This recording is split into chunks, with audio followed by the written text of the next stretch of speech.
High school sports, we've got it covered. Overtime, sponsored by Wendy's. They got you for breakfast, lunch, dinner, and everything in between.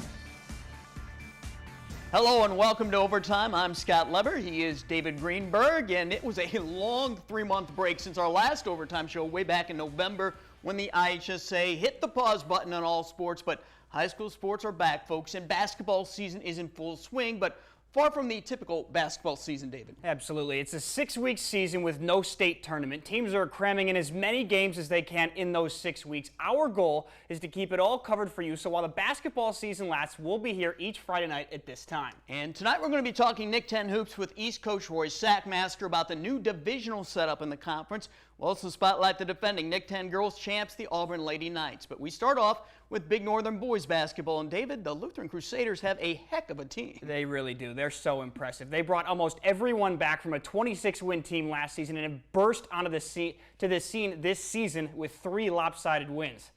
Tonight they were trying to make it 4 straight at Rockford Christian. A large part of their success has been senior guard Zach Druce. Look at those moves and the finish off the glass. He was feeling himself tonight. Here he is again, this time from long range. Nothing but net. He gets 3 to go. At the other end, in the second half, the Crusaders were relentless. That time it's Garrett Bertrand with the triple from downtown. Watch this next one here. Walter Hill Jr. gets his defender slipping and knocks it down from the wing. Lutheran's press was the difference maker tonight, though. That's Bryce Bogie picking it up off and finishing off the glass. The Crusaders keep on cruising with another big-time victory, beating the Royal Lions 68-44. Offensively, we executed down the stretch especially, and it helped us pull the gap. But it's been our defense all year so far in this short year, and that's what we're going to have to rely on every night. We jumped on them early, got in our press, really started pressing them early, and then they fired back a little bit, but we jumped on them a little bit more and got a couple steals, and then we took off from there, basically. Hey, they are just so impressive. They got a great team. Yeah, the Crusaders play so well together. They play the game the way it is meant to be played. Well, there's another Big Northern boys game tonight in Poplar Grove. North Boone hosted Winnebago. Well, let's check out those highlights. Larson Garrigan handling the rock for Bago, feeds it to Ethan Ackerman. Ackerman scored 31 in a game earlier this week. He continues his scoring binge. Ackerman in this next highlight shares it with Ray Marici, and that's a classic spin move there by Ray. North Boone's Adrian Rabe will find Hayden Fry. The pump fake works. Give Fry the points. Now here comes Cade Maraska. He has the ball off to Carl Finch. That's a dead end. But Furch kicks it back out to Garrett Ashe, going the majority of the time. On the next possession, Furch has time to think about it. He puts the ball on the floor, pulls up, and connects. The Bago boys win big, 86-42. Also in the Big Northern, Dixon beat Rock Falls 48-39. Byron got by Mendota 59-54. And Genoa Kingston defeated Oregon 65-42. Well, we saw Rockford Lutheran take it to Rockford Christian in boys basketball. Could the Rockford Christian girls even things out by beating the Lutheran girls? They met over at Lutheran. Over at Lutheran, the girls were in action against RC as well. Great finding from Michaela Hufen to Morgan Hanna with the finish. They were a great combo tonight. On the other end, a strong take from Riley Columby. She gets the layup to drop. For the Crusaders, it's Hufen dishing out another dime. This one cross court to Sydney Carlson, who knocks down the baseline J. Lutheran's backcourt was the difference maker. They go on to defeat Rockford Christian 52-39. All right, to Winnebago for more Big Northern girls action. Bago hosted North Boone. Bago's Mia Brown working the boards. There she is. Grabs the loose ball, gets the putback. Fast break time now for Bago. 2-on-1. Lena Intravaya with the toss, and Renee Rittmeyer the basket as Bago was rolling. Now the Indians love to run, and here they come again. Again, it's Intravaya with a pass, and Ella Provi cannot finish, but she is fouled. She goes to the line. Bago led 53-4 at halftime. Bago won the game 71-11. All right, let's take a break. When we come back, we're going to focus on Nick 10 boys basketball. We'll look at the new division setup, and we'll get some thoughts from Rockford East head coach Roy Sackmaster.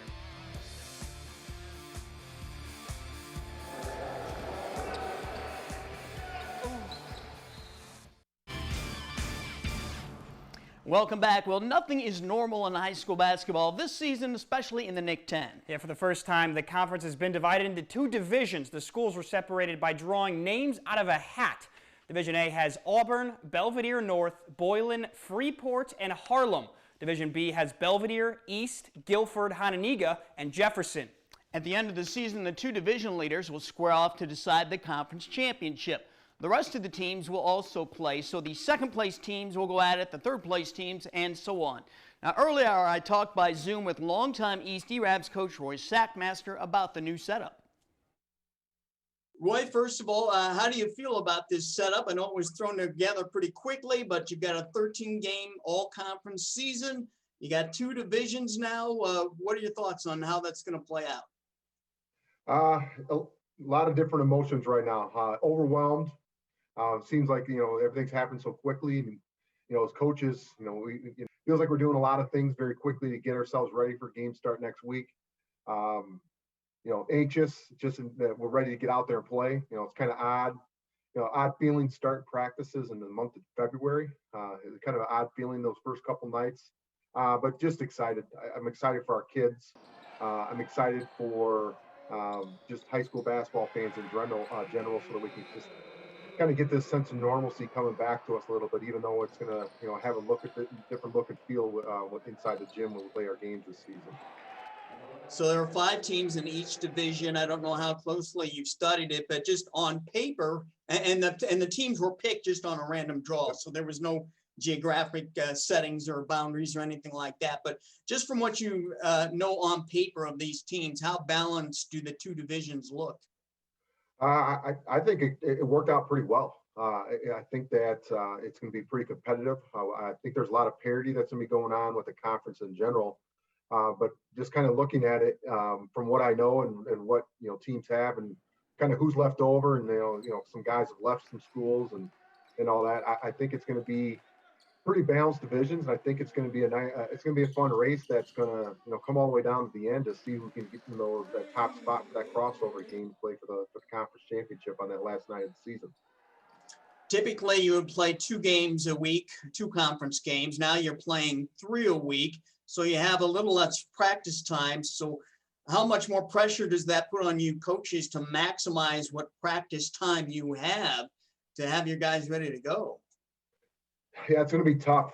During the regular season, we have that Wednesday, Friday setup, and that Thursday practice is always a tough practice. They're a little tired from the night before.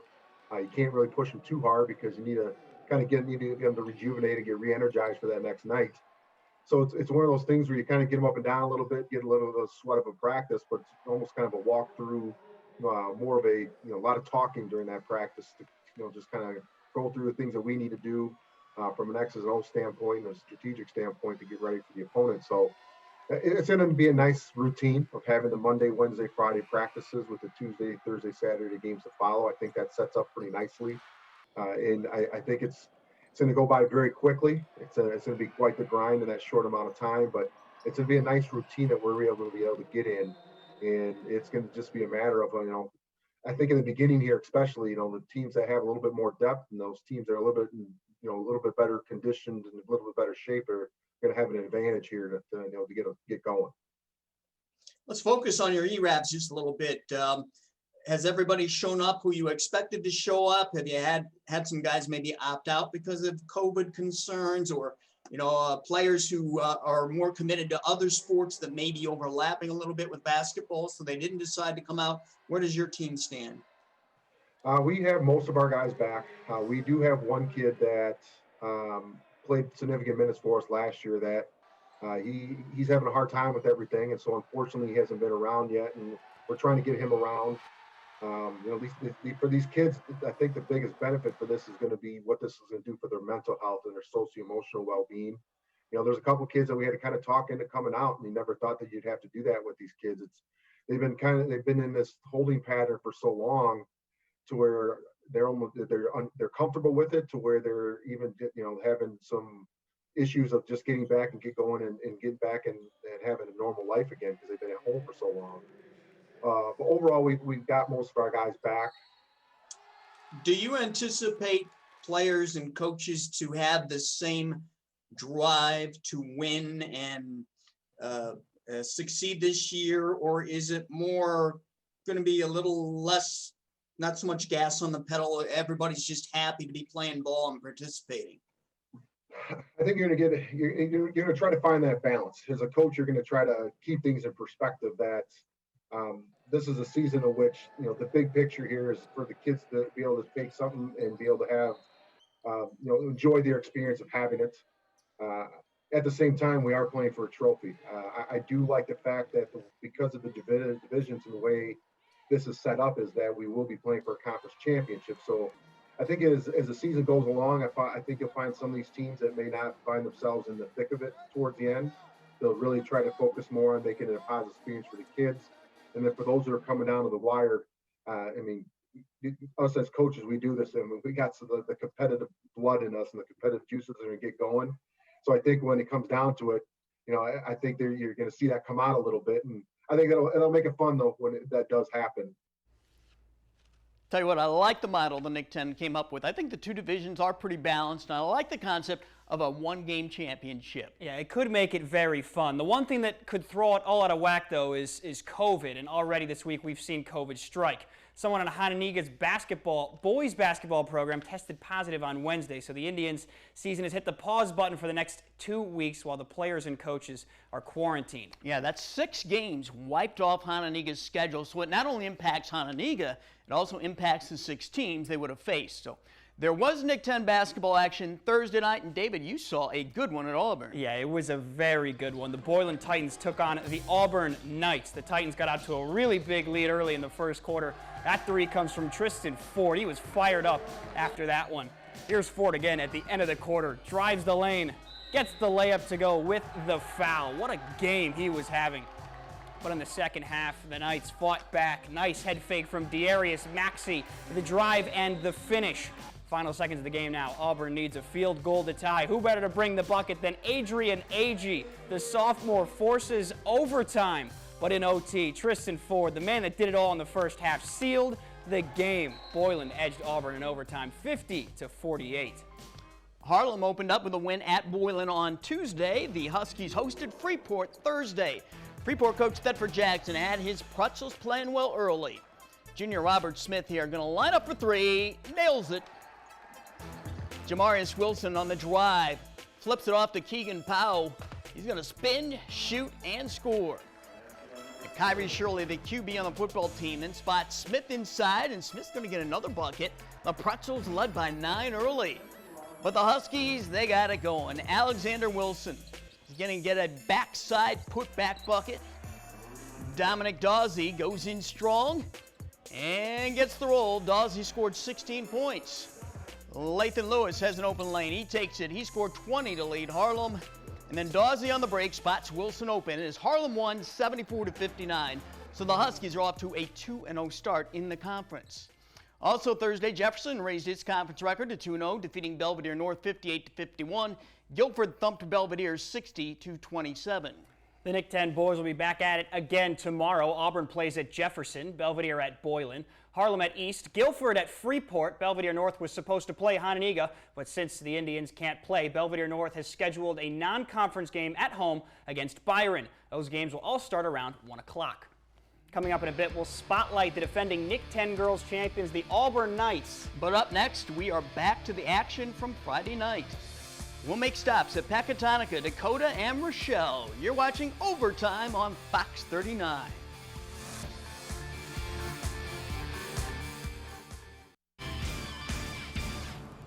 The Pecatonica boys won 24 games last season. This is shaping up to be another good season for them. The Indians opened up with a 2-point win over Winnebago. They followed that up with a win against Galena. Tonight, they were looking to go to 3-0. They hosted West Carroll. We'll start in the third quarter. Will Howard showing some hustle here. He's going to get the Peck putback. You never give up on a play, kids. Keep after it. Corbin Gann sees an open alley. He takes it, and he converts. At the other end, Jacob McLucky. That's his name, McLucky. No luck there, though. That's just a great shooting stroke for him.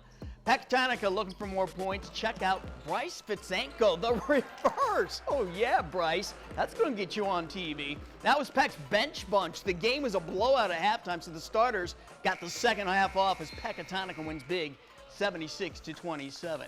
Let's go to Dakota. The Indians hosted Orangeville. Dakota led in the first quarter. Jacob Kleckner looks inside, and Caden Moyer will get it to fall. Caden Niedermeyer has it next, and he will get the floater to go from the paint. Orangeville was down, but not out as Braden Cahoon takes it to the net with the lay-in.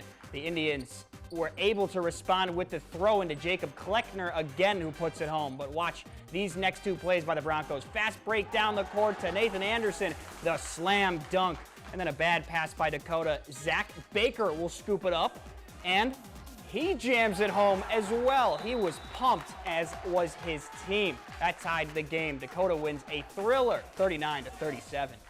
In Rochelle, the Hubs hosted LaSalle Peru. Here's LaSalle's Drake Weber, blowing by a couple of defenders down the lane. That's good. LaSalle Peru again, this time is John Riva breaking through the Hubs defense and finishing off the window. The Hubs needed to get the momentum back, so they'll dump it low to Zach Sanford. And at 6'5", he knows how to maneuver down there. The Hubs look for a quick strike. Tanner Lager drives baseline, scores, winds up on the floor, but he doesn't care. He got the points. Rochelle tries to push the ball off a miss, but like a Mitch Trubisky pass, that's intercepted. Michael Jareb comes the other way and knows how to use the Euro step to get to the rim. How about that? Rochelle came up short in this one, losing 83-64. Why you got to do Mitch Trubisky like that? Coming up next, we catch up with the defending Nick 10 girls champions, the Auburn Knights. Can they pull off a repeat? Right now, it's our overtime flashback. It was December 16th, 2000. The Guilford Vikings invaded Boylan in a battle of Nick 9 contenders. The game also provided a tantalizing matchup of athletic point guards. Aaron Robinson for the Vikings and Steve Harris for the Titans. Robinson was in top form. He fired in 22 points and he ignited the Vikings' running game. Harris was solid as always. He scored 14 points. But the guy who really stepped up for Boylan was Mike Britton. He led all scorers with 23 points. He helped the Titans rebound from an early 13-point deficit. The game came down to a last-second shot from the corner by Guilford, but it was off the mark. Boylan escaped with a 70-68 win. Last season was probably the best season in the history of Auburn girls basketball. The Lady Knights set a school record for wins, and they claimed the school's first Nick 10 championship in girls basketball. Now, the Knights are faced with the challenge of trying to repeat. We feature them in our Spotlight segment. After taking home their first Nick 10 conference championship in program history last year, the Auburn Lady Knights are ready to run it back. We're going to try to keep going and, make a statement for this program. Like I said, traditionally it's Boylan and Hononegah, so Auburn, we obviously hope to kind of be up there. For the players that were a part of last year's group, they appreciate how special that was. It was really good to be a part of a team with such good chemistry, and we all loved each other. We all hung out with each other outside of it, so it was just really good, and it helped pay off on the court. It was amazing. I feel like we all worked together and worked hard, and that's what got us the conference win and everything. I just feel like we all played together and was together more last year. But there's been some changes since last season, none bigger than the promotion of Taylor Griffin from assistant coach to head coach. It's been amazing with Coach Taylor. I'm glad that she's our head coach this year. We had her last year, which kept the bond, and I feel like her becoming our head coach just made it even better. Griffin, or Coach T, as some of the girls call her, wants them to know she values her relationship with every single player. It's been really good with Coach T. She's like, she's like a second mom to us. Like, that's how she acts with us. And she's a really good coach. She's nice to us, but she's always hard on us. So, it's a win-win. After losing a large group of seniors last season, Griffin said juniors Brooklyn Gray and Zakila Evans have developed into strong leaders. We are very young, so, they communicate with the girls and it's like, hey, this is varsity now and we got to be ready. It's a whole different game change. Despite the adversity that came with taking over a program and not being able to see her girls in person, Coach T found a way to make it work. Over COVID, we did have, our Zoom meetings, and then we had our group chat. So, everyone's kind of been on the same page, and I honestly couldn't, ask for anything better right now. Although Griffin was already familiar with the team, there had been a few adjustments her players had to make. It is kind of different because last year she was so nice to us because how hard Coach Mac was on us, but now like we're getting used to her being hard on us also. So it is a little change, but it's still same Coach Taylor. Coming into this season, nobody was really sure if they'd even get a chance to run it back, but the Lady Knights found a way to sharpen their swords. Every opportunity I got to get in, I got in. Physically, you just have to do like workouts by yourself, like whether it's outside, whether it's inside cardio. Coach Taylor will send us little things that we could do at home, or you could do little things like still dribble the ball around and stuff like that. Nothing major like getting shots up and things, but every chance I got, we took advantage of it and did it. Overall, Griffin is impressed with how things have been able to come together so quickly. I don't think I could ask for anything better from them two right now. I mean, they're really stepped up, and they're very, very vocal with all the other girls, and I'm very proud of them, and I just know that they could help take us a long way. It may have been a longer journey to hopefully repeating as Nick 10 champions, but these girls are ready for battle. Oh, I'm ready for the season, most definitely. I'm ready just to play and get on the court. Of course, for our team goal is to, win conference again. And then I feel like personally my goal is to just be the best player I could be and help my teammates out to get to our team goal. Auburn lost its opening game to Guilford, but the Knights bounced back Thursday with a 2-point win against Boylan. We'll be right back with our play of the week. We'll wrap things up with our play of the week. This was Monday night at Byron. The Byron girls leading Dixon by 2 points with 0.8 of a second to play regulation. Dixon to inbound at half court. Sam Tortolat gets the ball, lobs the deep pass to the opposite side of the floor. Ella Govic has it, and the sophomore lays it in just before the buzzer. That sent the game to overtime, and Dixon went on to win, and that's our play of the week. Be sure to join us each Friday night at this time for overtime. We also rebroadcast it Sunday morning at 9 on Fox 39. For highlights and scores anytime, go to our website, mystateline.com. Have a great weekend. Overtime, sponsored by Wendy's. They got you for breakfast, lunch, dinner, and everything in between.